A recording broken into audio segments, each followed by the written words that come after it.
This next question is from Jennifer, and her question is, what's the biggest challenge that you face, Harry, when it comes to work-life balance and keeping things in perspective? And I would say just that. I'm going to answer that question with the biggest challenge is work-life balance. That is the biggest challenge. And a little tool that I've created that I reflect on a regular basis to make sure that things don't get out of whack, to make sure that I don't have three wheels on a four-wheel cart spinning, is to address the four key areas that I refer to as vital signs on a regular basis. Number one, relationships. How am I doing with my relationships? Is there unresolved conflict? Is there any anxiety? Is there things that may be weighing me down? Because those relationships need to be addressed, because that gives me the fuel to stay focused and have balance in my business life. Spirituality, which really I want to refer to as meaning.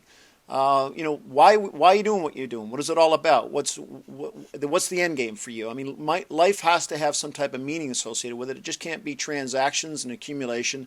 So the spiritual journey is different for everyone, but I think we have to step back every now and again and say, what does this all mean? Because by reflecting on what it all means and having a frame of reference to get through the ups and downs, creates some calmness and some tranquility as we go through on a daily basis. Of course, our physical being, taking care of our health. Many of you have heard me say before, the human body doesn't understand aging. It just understands whether it's needed or not, and that comes from a great book called Younger Next Year. But it is physiologically true. So every day, making the time to take care of your health and vitality, challenging your body physically, I think is critically important, as well as challenging your mind with courses and learning new things. That keeps that freshness and that clarity to allow you to have that balance and perspective in your life. And then finally, of course, finances. You need to address your finances regularly. Why? Well, the truth is that the society we live in demands that we have something called money to pay for food and rent and cars and houses and boats. And if we don't have our financial house in order, it detracts from enjoying what's truly important in life. You'll often hear the best things in life are free, but if your financial house isn't in order, it robs you of enjoying those things. In other words, you can be physically in the backyard with your children, but you might not be mentally there because you're worried about a financial stress that is not yet resolved.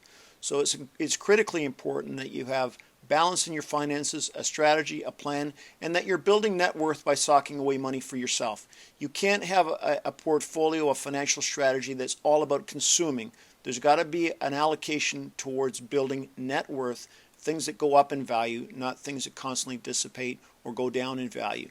So by looking at the vital signs on a regular basis and being reminded of those vital signs on a regular basis, I'm constantly checking myself to make sure that I'm not going too far one way or the other, that I'm not burning the candle at both ends, and I'm not putting things out of perspective.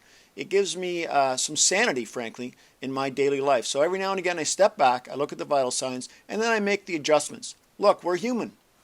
We're dealing with these stresses on a daily basis. We have the ups and downs. Sometimes bad stuff happens in life. Sometimes you're on the mountain, sometimes you're in the valley. And you have to have that discipline to keep going, to make the adjustments, to draw on those people in your life that can give you some advice and help you when you're going through some of those valleys. But that work-life balance is a daily challenge. Anybody that says that it's easy, anybody says that everything's always fine with me, they're either a robot or they're tuned into a different radio station than Harry James. It's a daily challenge, but one that you can achieve and one that can make the journey, frankly, that much more enjoyable. I hope that makes some sense, and I encourage you to give it a try.